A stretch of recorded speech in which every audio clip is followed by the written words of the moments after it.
You are watching a presentation of Soccer Night in Detroit. Welcome. It's me, Hannah Crum, with two legends. Okay, me, Steve. And Mad Cat. And Matt Cat. This guy right here. Every time you score, he has to play this song for you every time, every single time. I believe in there. Let's go. Busy weekend in the world of in the world. Obviously, everybody and their brothers pulling out of this Freedom 250 thing that was supposed to be taking place right around the beginning of the World Soccer Celebration presented by Johnny Infantino. But I just heard today that five neat guys were pulling out of this gig that's supposed to be taking place in Washington. Yeah, I'm sorry to hear that. I think the guys knew they would be Captain America, so they didn't know. Oh, by the way, I just got off the phone. You know, I follow gigs a ton, you know what I mean? Mentioning them, who's coming to town. I got a confirmation that the band from the Great Space Coacher, this band right here, have pulled out as well. I'm sorry to say they were screaming positivity and looked like it was not for us, so they pull out. Sorry, they're done. Either that or Sex Bomb from Sock Pilgrim the World, but you know. It's become a disaster. It's writing its own jokes as we speak. Speaking of jokes, we got some coming up later on during World Soccer Roundup. Meaning, getting back seriously though, I mean, big weekend for Detroit. Big weekend for Detroit City FC. Three things going on at once as far as Detroit City goes. Actually, I believe we want to shout out Detroit City FC North. Yes. They one of their clubs won the state cup. Ooh. So we'll shout That's out. our feature there. Yep. So want to shout out them and congratulations on winning the state cup. You know, the academy's going strong. I know it would be right about this time. Hopefully, in the next few years, we'll see somebody who came from the academy play in the First Division men or the First Division women. Absolutely. But we had some legends out on the pitch. Oh, tell me about it. This past weekend down in Cary, North Carolina, it was a tournament known as the Soccer Tournament. And, of course, it's $1 million prize. There were 12 teams involved. They got down to their final four today, and they will have the championship tomorrow as far as that goes. A very exciting tournament, as you know, if you've been watching it all weekend on YouTube. And now, you know, they got the semifinals and the finals going on right now on Peacock. And the last time we talked to you, Detroit ran a 2-0 record. A big first victory against Hope Solo FC, and they beat Niki FC when they got reached the target tour 2, when they hit an empty netter. Well, Saturday they had a chance to go 3-0, and they took on the Red Dragons from Wrexham. So members from Welcome to at Wrexham on FX. Wrexham Red Dragons, who came that close to being in the Premier League and the championship playoff. And they got beat out by the eventual winners of that championship playoff, the Hull City Tigers. Mm-hmm. So, I know. But needless to say, it was the Legends of Wrexham taking on the Legends of Detroit City down in Cary, North Carolina. The early game, which took place right around the dull time of the UEFA Champions League final. So we have the highlights right here. Kenna White would get things going here in the third quarter, putting Detroit City ahead by a score of 1-0. But things would get a little bit heated towards the end of regular time. A shove that occurred by Stephen Fletcher set off Matt Sheldon. Matt Sheldon took exception to it, and both benches ended up clearing. All seven. Oh my! It almost became a Donnybrook. And You could look, Matt Shelton still want to take him on, literally. Yeah, Oh my. and he would be thus shown to the showers after the shove. As they clear everything up, at that point, the referee would uh, give Matt here the red card, and he was sent off to the showers, which meant Detroit City would be down a man throughout target score time. Now, the target score would end up being 2, but it was, let's see, trying to think, it was 3-on-3 situation. Mistake here by the goalkeeper. Goal would be scored by Ben Augie into the empty net, and Detroit City would come away with the victory by a score of 2-1, and they would win their group in the soccer tournament. So, despite being down a man, Detroit City found a way to get the victory. Yeah, that was a great victory. We went 3-0 against the Legend of Rectum, Hope Solo, and Landon Donovan, all in the same breath. Yes. Literally. Yeah, all in the And same that's breath. something to prove, literally. I mean, you know what? For the first time being out in this tournament, and of course, you figure Landon Donovan's team, Hope Solo's team, they've been there for a while.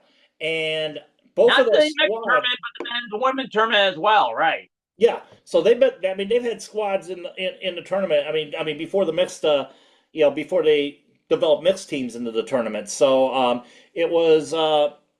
It was a, like I said, valiant effort, and they earned the top seed overall. Now they would have to draw the lowest seed out of the remaining teams in the play.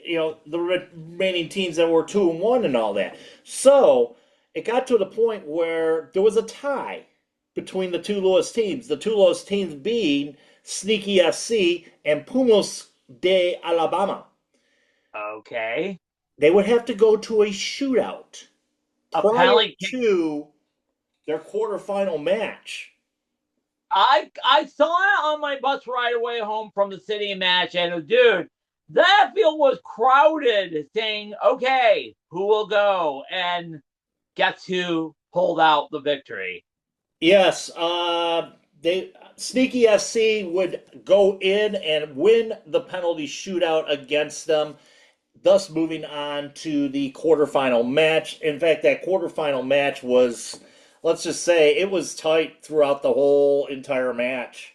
Tell me about it. The goaltenders were light out, literally, on both teams. Not only Nate Steinwatcher, but our representative with the women. I can't remember her name. She's the dark-haired girl one. I can't remember. But the goaltending lights out. Maddie Smith. Literally.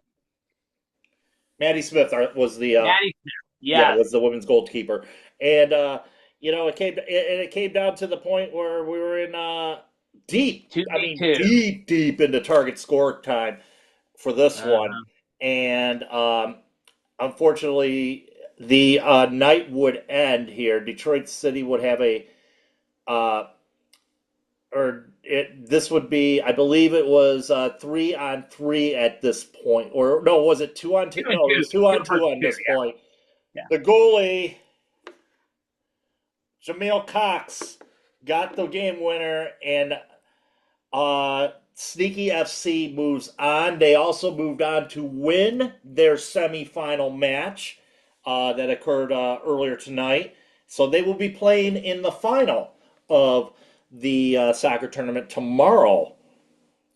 Mm-hmm. That's all on NBCSN, but yeah, great run. Sorry to see it, and I would be comfortable with a semifinal spot, but and guess who they get to meet? Guess who they got to meet? The Iowa Demon Hawks, or in other words, the Paluche Hawks. Oh, brother. Yes. Darwin Solis, shout out to him. He's a friend of mine on Facebook. Shout out to him and his group. They will get the chance to take on Sneaky FC. So congratulations to them as they move on to the final in the mixed tournament, vying for $1 million. I couldn't believe the Iowa Demon Hawks is having a year. They win the W tournament. Have a year, yeah, have a year, Iowa Demon Hawks. Yeah. They win the MASL tournament, Yes. yeah, MASL championship, and Darwin Salas has got a great organization down there. Oh yeah.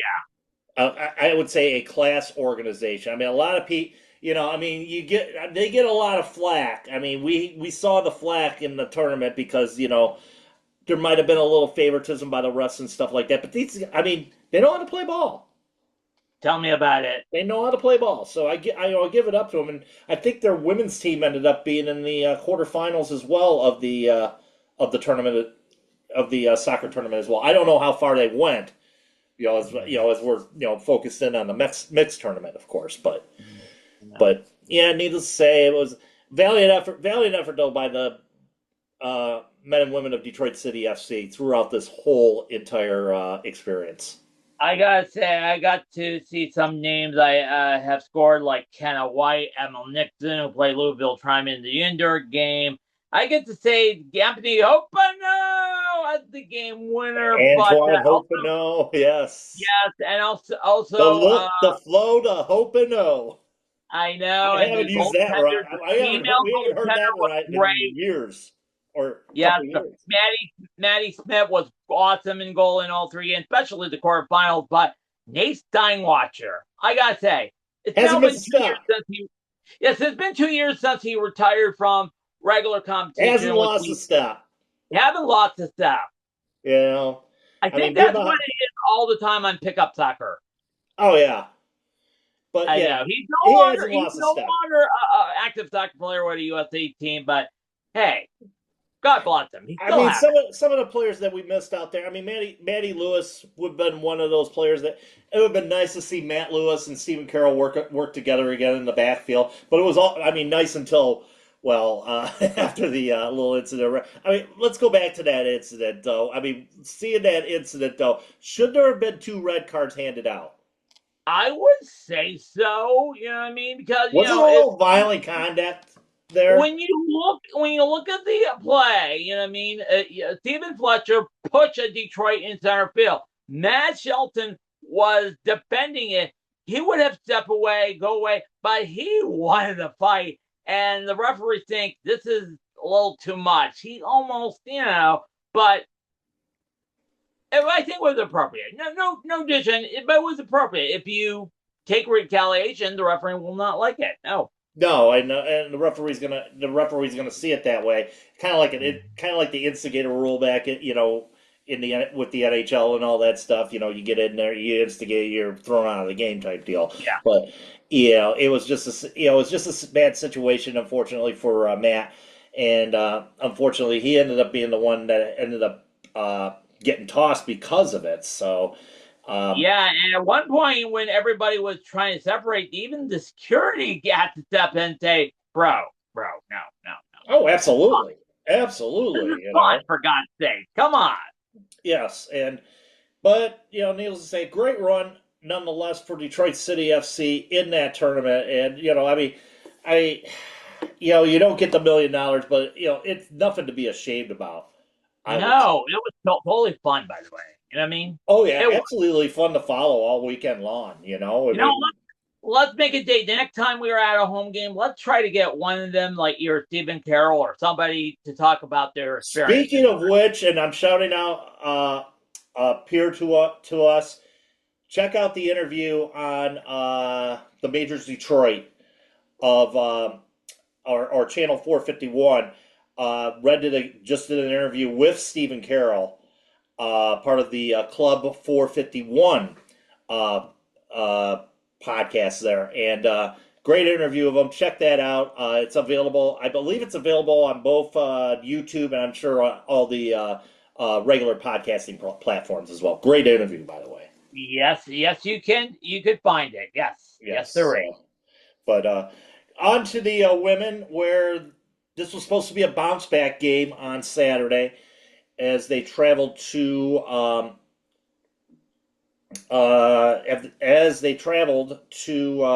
Kentwood to take on Midwestern United. Yeah, Midwest United. I'm trying to trying to get the game sheet here as much as I can here, and it's not cooperating with me, of course, because it's not the greatest. Let's just say the USLW site is not really the greatest in the world as far as that goes, so it won't tell you.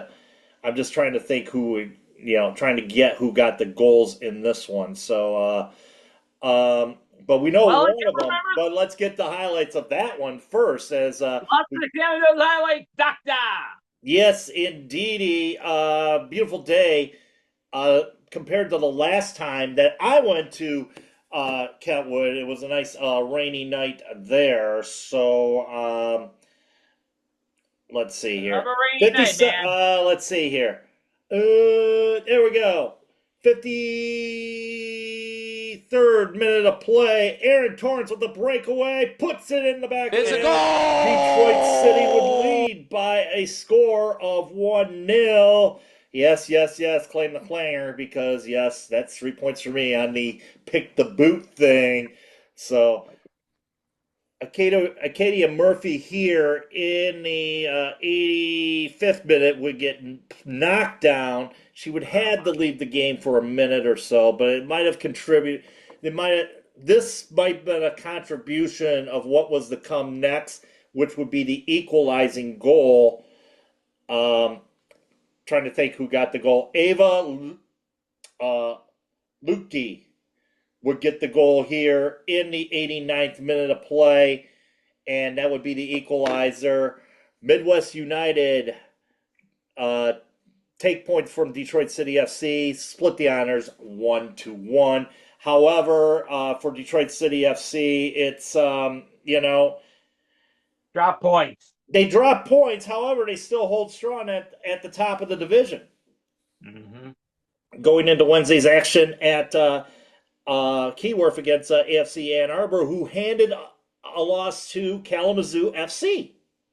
Oh, okay. So this Midwest division right now, or this Great Lakes division, is getting a little interesting right now. Detroit City FC. So who's leading? Detroit City on top on points per game? By a quarter a point. Oh, brother. Kalamazoo, who are sitting at 1.5. Union Macomb's also sitting at 1.5. The draw brings Midwest United to 1.25, and AFC Ann Arbor's sitting at 1 point per match. Oh my! We're at It's 1 point. tight. Yeah, we're at 1 3/4 point per match, 1.75 for The your girls have to for the snap- numerical peeps out there. Yeah.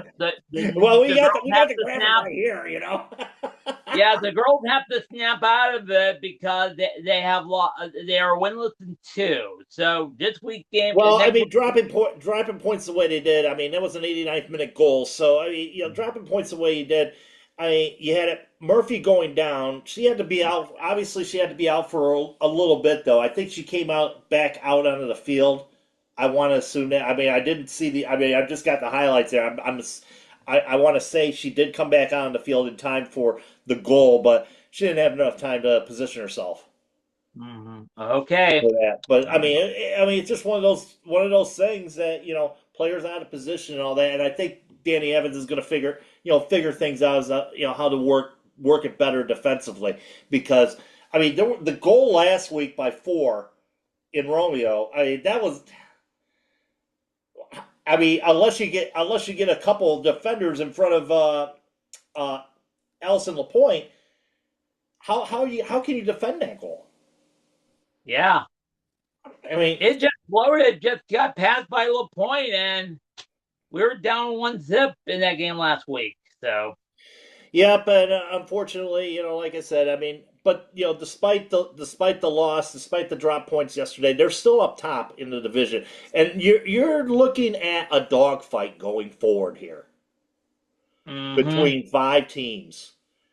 I mean, if 0.75 points is the difference between top and bottom of the division right now. 0.75 points per match. It's going to come down. It's going to come down. In fact, from first to 5th, the difference is 3 points. Mm-hmm. So anything can happen in these next 6 games. Because I think we're at 4 games right now, so we're nearly to the halfway point of the season. And in that halfway point, you got to play, or we got to play, or we're at six games right now. So you got to play Ann Arbor twice, once at home, once on the road. You got Kalamazoo and Midwest United. Kalamazoo on the road. That would be the a week from this coming Wednesday. And then you got Midwest United at home. You got 2 games with Union FC Macomb at home. So, I mean, it's to the point now. You got to get every point that you possibly can in order to win this division. In a short season like this, every point matters. Yes. Every single point matters at this juncture. So we'll see the ladies on Wednesday night at Keyworth as they take on AFC Ann Arbor in first of our Pride episodes. Now, here's the thing here. The two QR codes that you see at the bottom of the screen that are here throughout this taping, one of them is for a one-time donation, and the other one is for a pledge per goal for Prideraiser. Prideraiser is officially kicks off as far as goals. The goals the goals start counting on Wednesday night. So, and the easiest way to do it, if you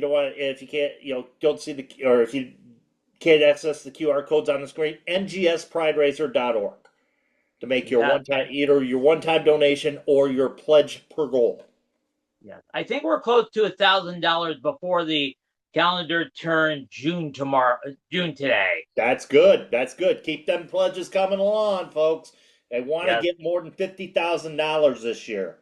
And they've raised over $300,000 for the Ruth Ellis Center ever since Galen from Chattanooga FC and Dean Padre Simmer from the original one. Yeah, the originators of this. It was a friendly battle between the two sides, kind of like with the Fleur de Jour or whatever the heck it was between Emma Nicholson and our ladies on the women's indoor side that they did for both Louisville and Detroit City this year. Yes. So it's kind of like they did the same concept. So, but yeah, the original concept. Galen from Chattanooga FC and Dean from the Northern Guard back in the day. They started to say, and this thing has blown up nationwide. And of course, there's going to be another. I hear there's going to be another session of Prideraiser as well, because a lot of these teams right now, MLS and the NWSL are going to be off break throughout the month of June, obviously because of the World Cup. Yes.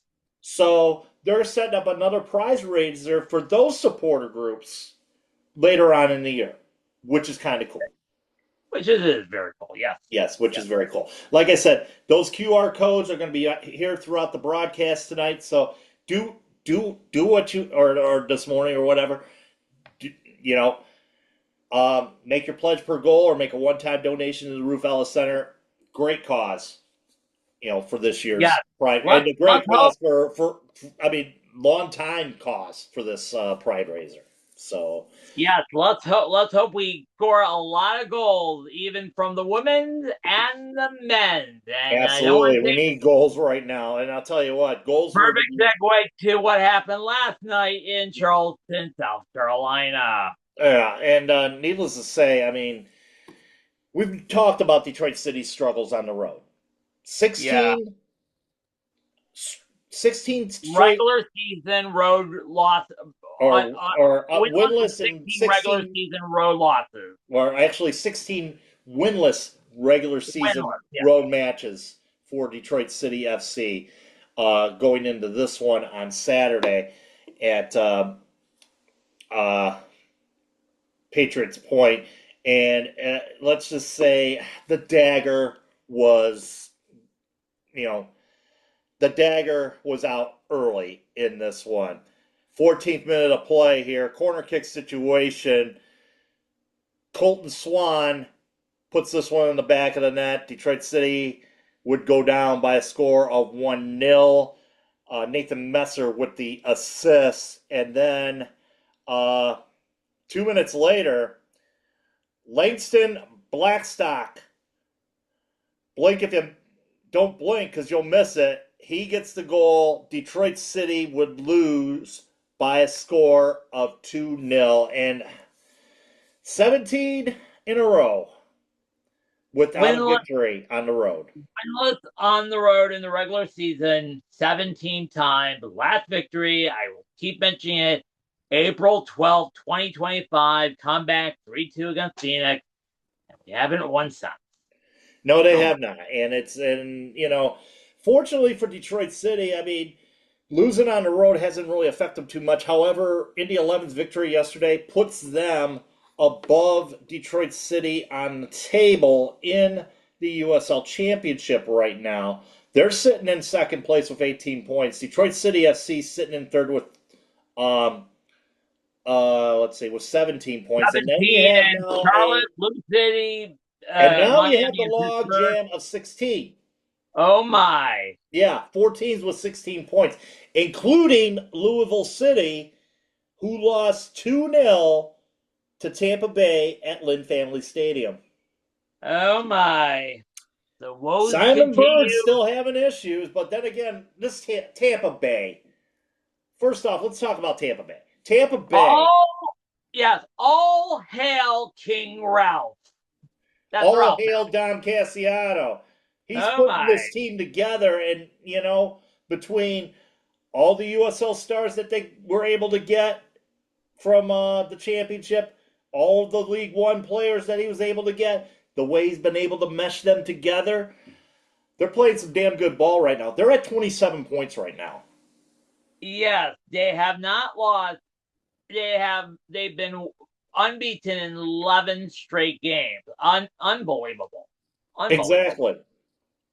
And Dom Cassiano's put it all together down there, and it shows. And I mean, it's the way they work with management down there.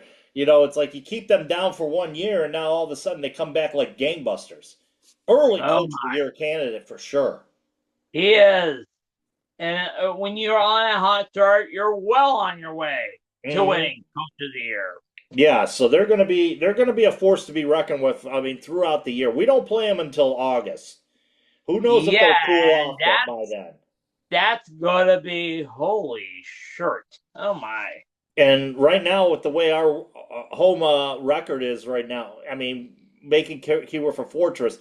I mean, we don't come back. The next time we come back there is for a USL Cup game against Lexington SC. You're right. Let's freeze the East and West standings for now because next week USL Cup action against Lexington United. And dude, or Lexington SC, not Lexington United. Look, sorry. Lexington FC looked good last night. They did. I think. Let's see. I want to go back to their. There was one other game in place today. Sporting Jacks and Brooklyn played to a 2-2 tie. It wasn't. It says abandoned on there, but the match was legal because USL deems a match at 60 minutes to be considered a legal match. So they played 60 minutes. 74th minute was the lightning delay, and they ended the match at 2 apiece. So both teams. Yeah, you're right. I was watching the game on ESPN. It was raining a lot in the Jacksonville area, and it didn't let up, and they didn't want to wait, so they agreed to a 2-2 draw. Yep. Other scores in the USL Championship from last night. Hartford Athletic and New Mexico United played to a 0-0 draw. Hartford getting the red card in that one. Indy 11, as I mentioned, jumped over Detroit City FC. They got the win against Rhode Island FC by a score of 1-0. Mentioned Tampa Bay and Louisville already. Eric Dick again. Yep. Pittsburgh and Miami FC. Miami FC had a bad day yesterday. Yeah, Albert Dicot scored a goal to put a 1-0, and they were on their way to victory. Yes, and their let's just say their representative for the World Cup got himself a red card in the 38th minute against Scotland. Jurgen Locadia. Oh, brother. Yeah, he got himself a red card in the 38th minute of that match. Other scores in the USL yesterday: Oakland losing to Colorado Springs by a score of 1-0. El Paso got beat by Lexington. You mentioned that earlier. El Paso with 2 red cards in that one. Yeah, Detroit will have their hands full with Michael Epps and Philip Groom next week in the USL Cup match. Yeah. Pretty And, much. well, going into the championship, Diego Abita and Robert Coronado will not be available for the next USL championship match. Could this mean Danny Reyes could start? he's on the roster? They got a player. They also have a player gone to the World Cup. I'm just saying. I'm just saying. Finally, to round out the night, Loudoun United loses again. This time to Monterey Bay. Their Beats second them. win after getting off the SNID, and with Yeah. that, yeah, 2 in a row for Yeah. Monterey Bay. They beat I Loudoun know. United 4-1. Las Vegas and FC Tulsa played to a scoreless draw, and Phoenix Rising upend Sacramento Republic 2-0. So that was your weekend, week 13 in the USL Okay. All right. championship. And now we take the weekend off and back into Tire Cup play next week. So let's do something here. A brand new segment as we go into the world news. Let's kick it into the World Soccer Roundup.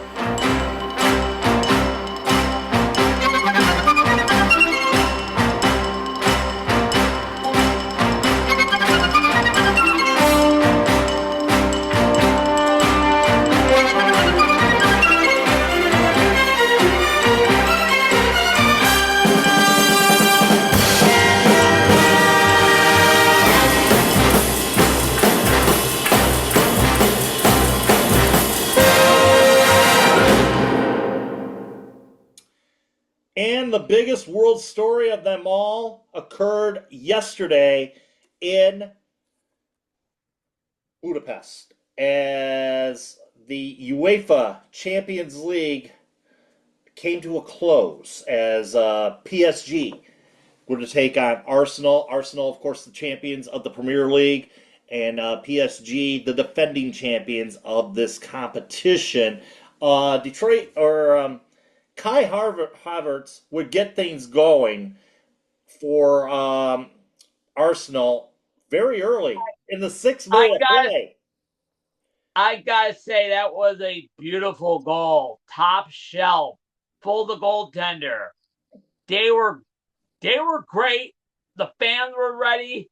Everybody was singing North London Forever. It was 1-0 Arsenal. It was a let's just say, and it looked like Arsenal was on their way to winning the to winning this thing, and the old time to park the bus at that point, for Arsenal, and we're trying.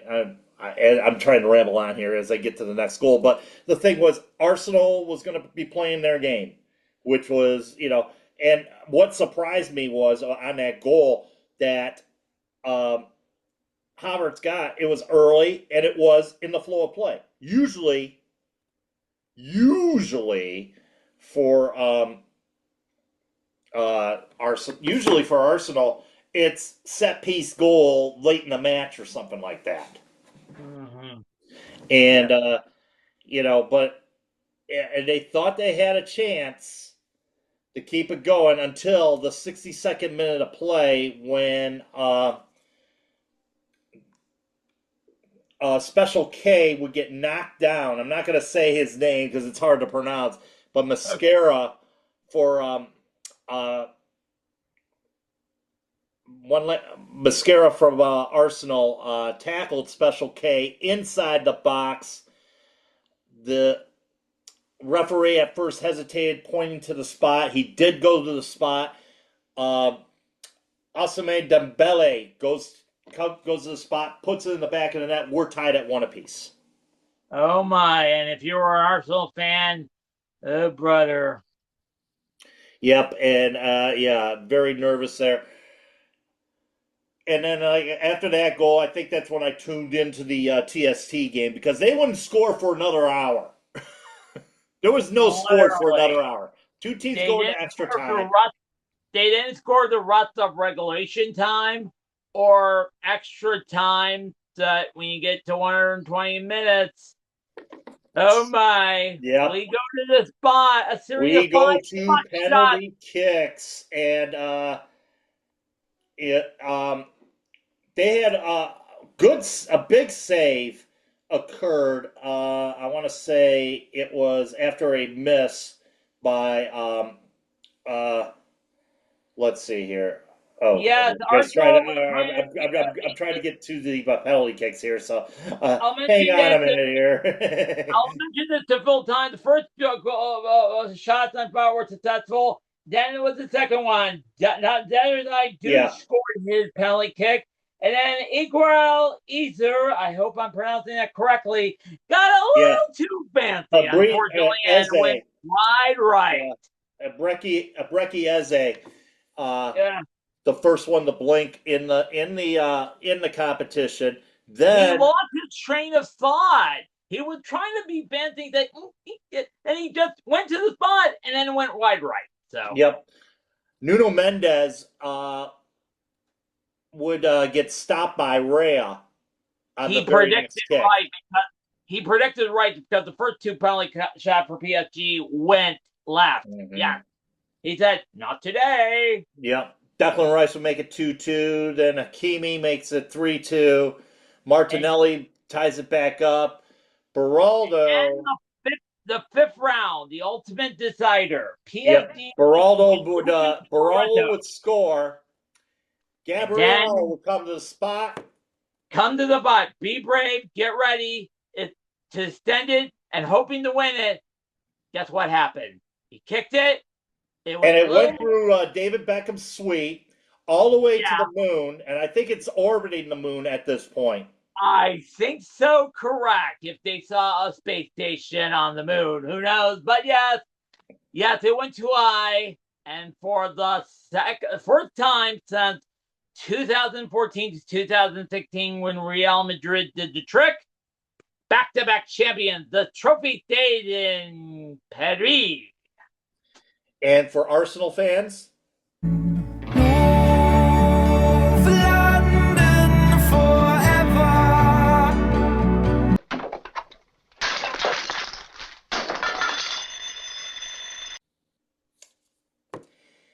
that's okay. They got to celebrate today as they were parading around with the Premier League trophy in North London.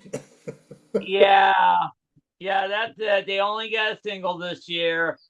With a team that good, they could have been the fourth English team to do the double. And, you're right. Alongside Nottingham Forest and Manchester City and Manchester United. Yeah, and just midway through, we thought they would hit the quad with the FA Cup, Corbero Cup, and the European Cup, but nope, the Premier League. I called a split, and I was one penalty kick off. Way off. Getting that actual split. So 3 out of 4 there, because I had them as Premier League champs and champions of the Champions League or champions of UEFA. Yes, and I said Manchester would win 2. They won the Carabao Cup and they won the FA Cup as well. Yeah, I tell you, I don't know if you had them Premier League or not. I think you had them Premier League or I don't know. It was too. I remember having that. So I mean, I can't remember. If you want to go back, it's in one of our episodes. Just look at our history and find the episode talking about that. So if you want to reveal it again and see how good it was, you could go to Paramount Plus. And like I said, I listened to the entire play-by-play. of the whole thing. I didn't want to hear what everybody said. And Beckham's little private suite, though. Yeah, I did go to the soccer tournament, third Clive game. Teasley So with with his mic like this the whole yeah, entire match. I think that's common in English and Australian announcers. Is it 6 feet? Because I used to do radio. They said 6 feet from the mic, literally. I'm this far from the mic all the time. Okay, Even when we do the stand-ups. I know. So, I mean, and I have a loud voice too, so I project myself rather well. I know. As do you. We got big Arsenal. voices for what we do. I know. Well, while Arsenal is commemorating what could have been the team that won the Premier League last year, went to a managerial change, and this was shocking, literally.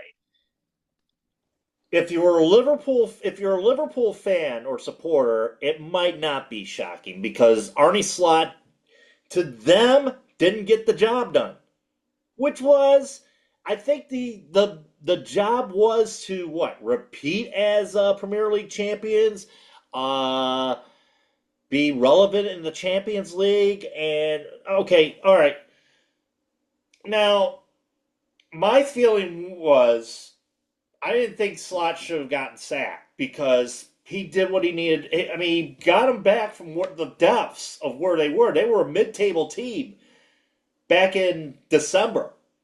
And he got him back to a point where he ended up getting a Champions League spot. However, albeit a fifth place finish instead of a fourth place finish in front of Aston Villa, he does, it wasn't good enough for him.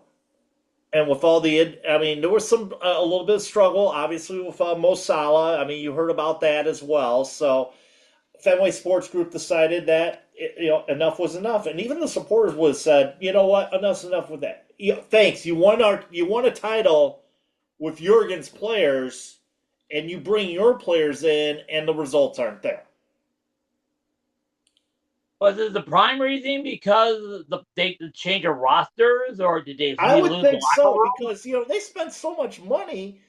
You think you spend this much money in the off season, you would figure that you would be obviously a top 2 contender or top 3 contender at that point, and be fighting for the Premier League title, be fighting for a chance to be in the Final Four in Europe or whatever it is as well, and fighting domestic competition, the domestic competitions as well. Their ambitions were getting the quad.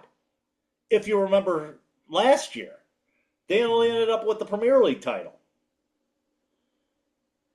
Sound familiar? Yeah, exactly.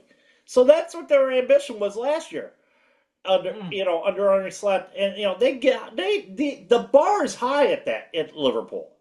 The bar's always been high at Liverpool. They don't like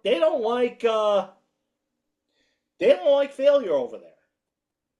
I know, considering they finished in 5th place, 24 points below when they won 10 points better than Arsenal last year. But in the competition in Champions League, they were kicked out by the eventual champion PSG. FA Cup, kicked out by Man City in the quarterfinal. Guess what? Eventual champions. You get it, friend? And kicked out in the Carabao Cup by Crystal Palace in round 4. So... like I said, the expectations is high. And they think, and you can tell by the supporters too. They think they're the bee's knees of English football. When Manchester United passed them with 20 titles, when they finally got their first league title in 30 years back in 2020. The talk started coming around again. It's like, oh, we are the team of England. We're starting to get Manchester United's on a slide. Blah blah blah blah blah. Now we finally evened you. It's like, grant you've had a great run. 2 out of the last 4 years. Right now, I mean, okay, are they officially back, or it remains to be seen. Now they gotta bring in a new coach, You're right. and they gotta start all over again. It's Yeah. one thing to follow a legend like Jurgen Klopp. Hmm. It's always hard to follow a legend.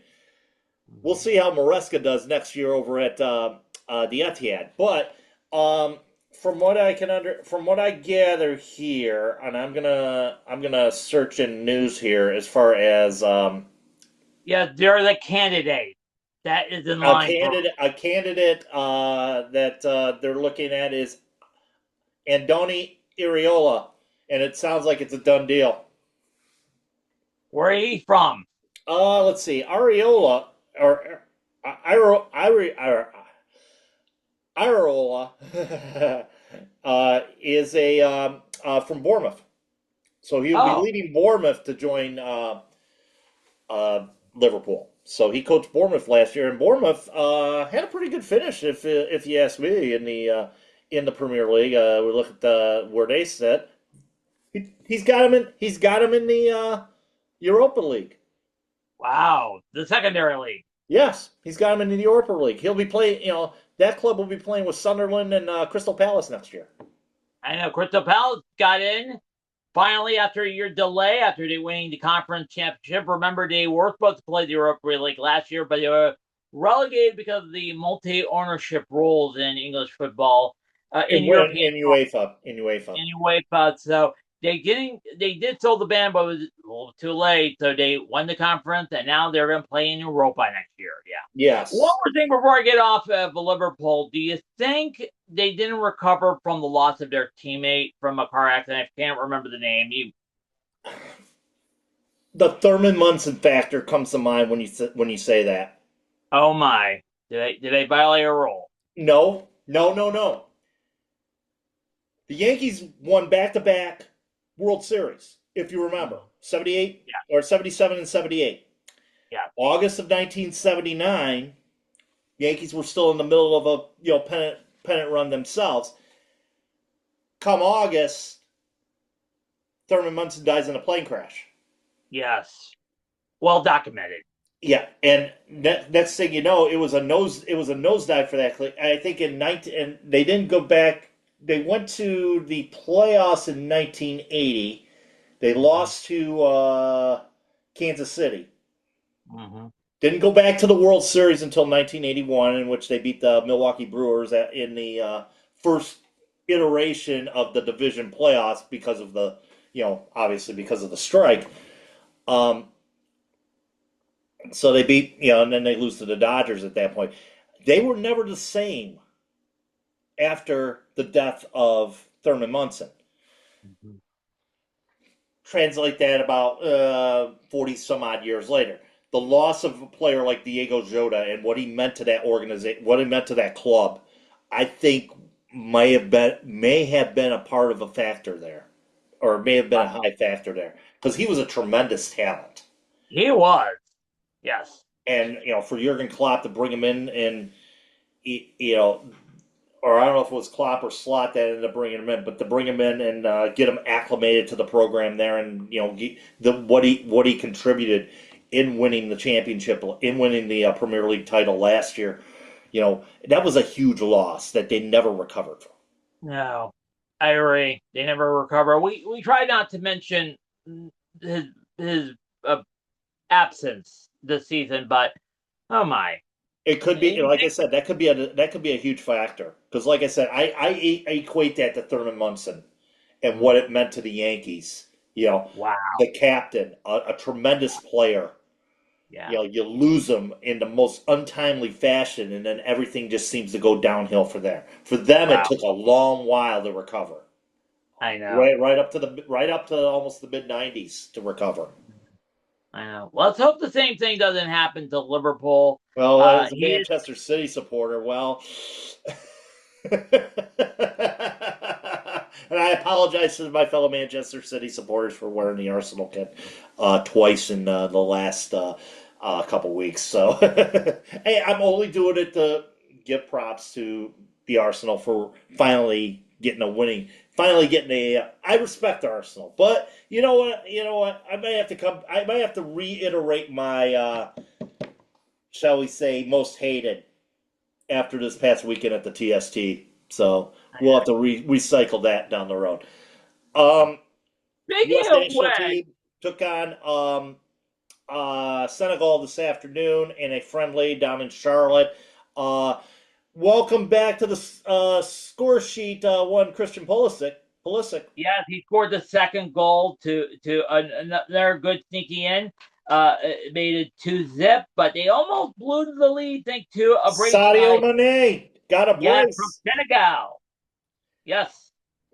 And you know that second goal was given up by a player that, well, shall we say, he was at Keyworth not too long ago. Yeah, about a Less month than a ago. month and He a was half playing. ago. Yes, he was playing for the Chicago Fire in the U.S. Open Cup matchup. We have video right there. Yep. He made the Chris World Brady. Cup team. Yes. He gets his first national team call up today, or first cap, shall we say? Not call up, but yeah, I mean, because he's on the World Cup. Well, I mean that's kind of a weird. It's kind of a weird thing that he's made the World Cup squad, and of course a big part of us. Greg Berhalter's club over in Chicago right now, where they're standing in MLS. So good on him. So and he ended up playing the second half because Pochettino literally traded 10 or 11 players in the second half. Mainly, I think because he wants to see what players he can pick as far as role goes. Now, for Mr. Brady, he's the third goaltender, obviously behind Matt Freese and Matt Turner. So, don't know how much time if he ends up in the World Cup. I mean, that's going to be a famous name that we can banter about for a little bit because hey, we had a World Cup goaltender play at Keyworth. You got that right. Well, we can say we had a World Cup player play at Keyworth as well if Lacadia gets his head out of his ass. I know. He'll be out of the next friendly, by the way. I think he'll be fine for the World Cup. Yes. USA won in the 63rd minute with a goal by Forleo Balogun. Balogun. Yes, Balogun with the game winner. And they had a couple goals that were disallowed. One before Mane's goal to equalize prior to that. And then they had another goal. And one was offsides. The other one was because of a foul. Oh, my. So, yeah, so the USA comes away with the victory. Their next match before heading into the World Cup will be their farewell their flyaway match. Because they'll be going to Los Angeles after that in Chicago, taking on Germany. Yes, I know. And speaking of which, this is happening despite rumors of the U.S. men's national team coach Mauricio Pochettino. There was rumors earlier this week. Pochettino, thank you very much. I'm not good at names, as you probably know, being an announcer like that. Rumors surfaced that he may be the new AC Milan head coach or manager after the World Cup or World Soccer celebration. Yeah, and he has admitted to the reports that he has been talking with AC Milan as far as that goes. Got to remember, his contract is up after the World Cup. So it remains to be seen what's going to happen after the World Cup. I mean, he's still focused in on getting these players prepared for this World Cup. And mind you, national teams, there's not a lot you can do, except for in between the transfer windows, other than scouting abroad or whatever, scouting your players abroad or scouting your players at home and whatnot. So, I mean, there's really not much to do as far as that goes. I mean, is he free to talk with? I mean, he's got such a short tenure here. He's only here temporary. You're right. And the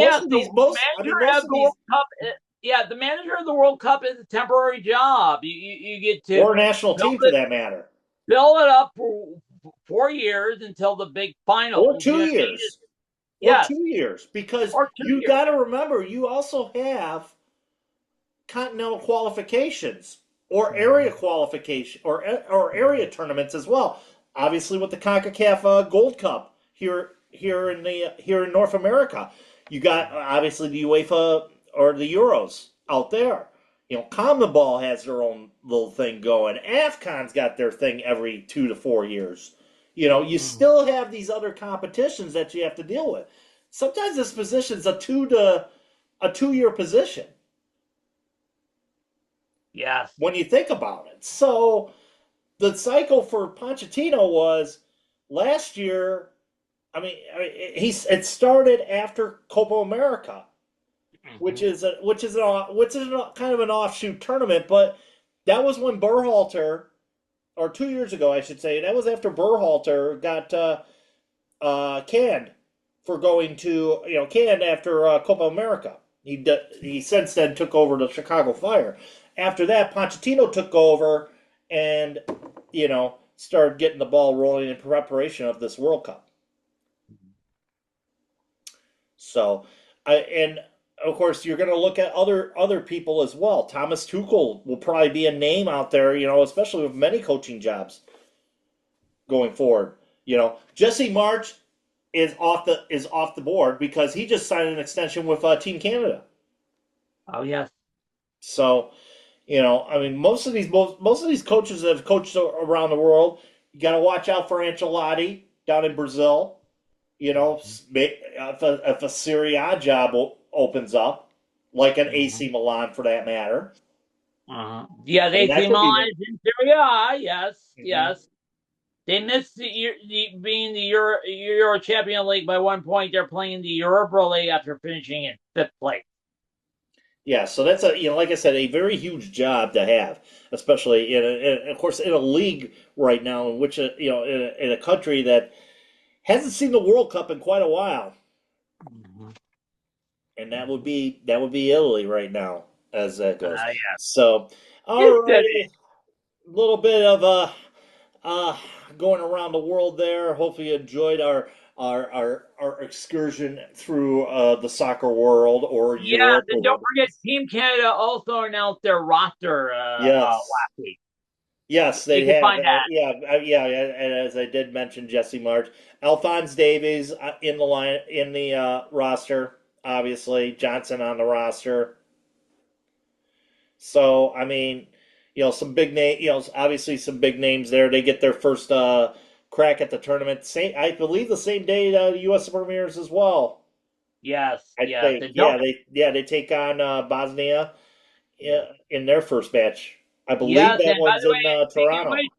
And speaking of which, you could watch the match because the World Soccer Celebration is going to happen, a viewing party. The first game, June 12th, over at Campton Market. And also another one. You and I will be there. You and I will be there June 19th.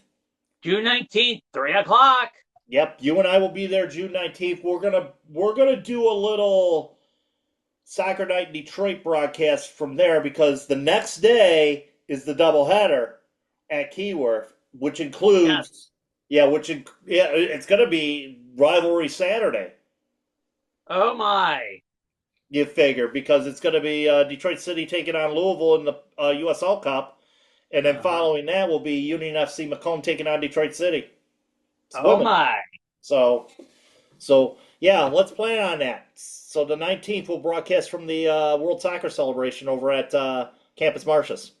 And also, don't forget, the Mexican fans also have their local viewing party. This is going to be held at Los Galanes. Yes, that's 3262 Bagley Street. Know that place very well. Yes.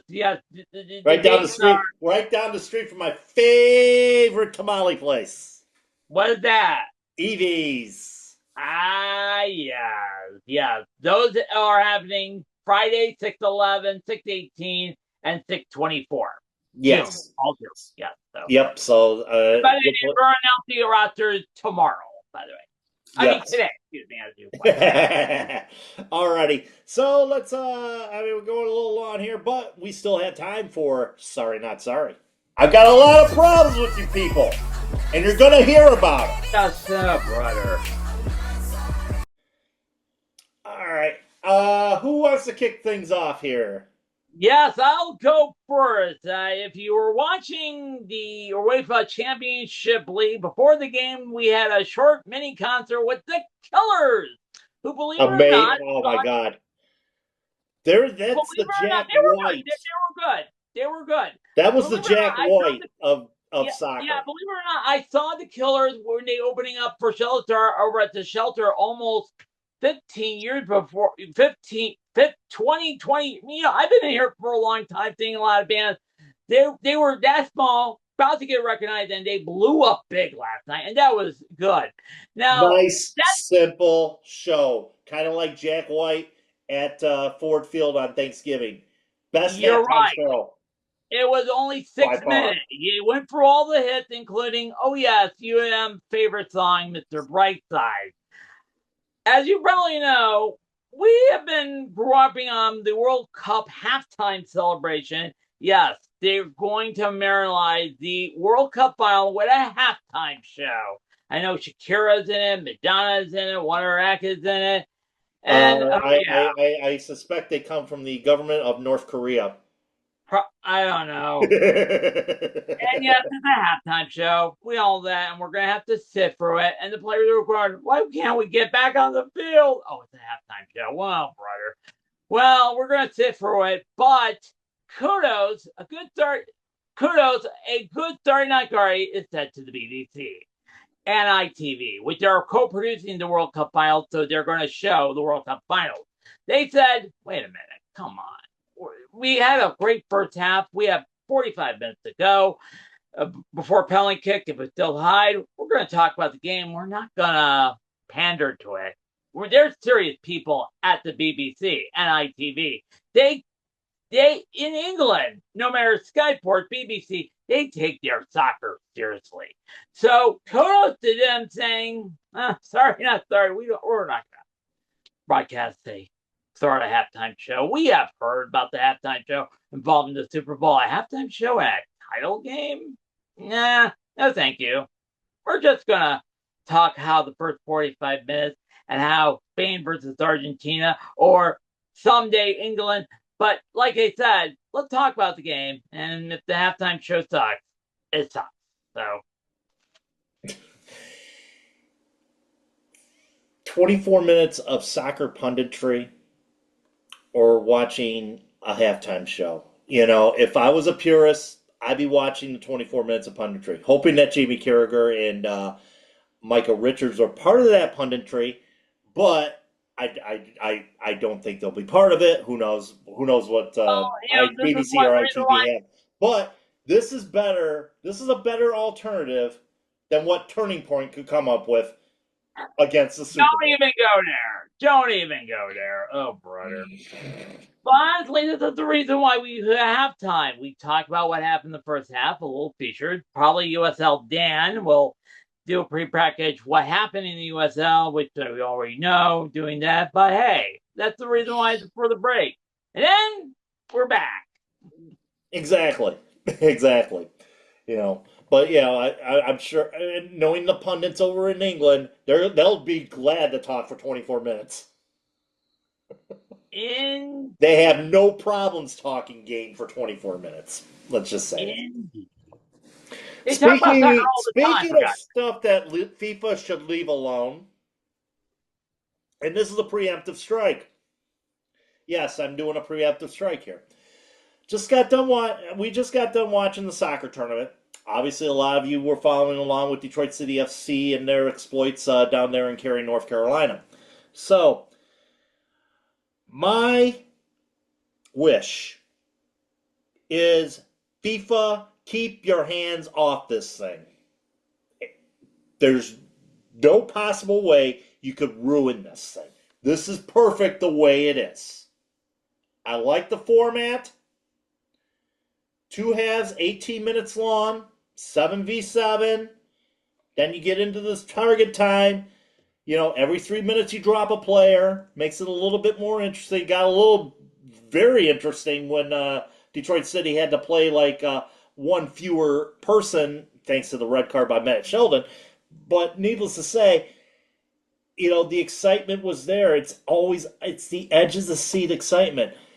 FIFA doesn't need to come in and do their little tweaky as far as this goes. This is perfect the way it is. And this is America's version of the Ballers League. Or the Kings, whatever it is. The Kings League. The Kings League. This is America's version of it. Or the United States version of it.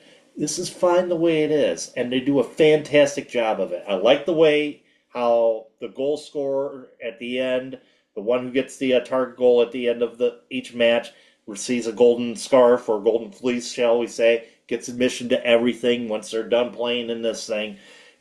It's a good thing. The one thing I wish, though, about this tournament, that it doesn't stay in Cary, North Carolina. I'm not knocking the fact that, the WakeMed Soccer Park is not a great facility. It is a great facility. But have it go around the country. Have it go around the country. I mean, I'm sure there's great soccer, complexes throughout the country that can host this thing and all that stuff. That's the only bad thing I have about this thing is, it's not being, going from place to place to place. I'm not saying that Cary's facility is bad. It's a great facility. But, I think it should go to other places as well. But great tournament. Don't change a thing. Don't change a thing. Yes, I agree. But there is precedent. Remember the Big Three Basketball League created by IT? Yes.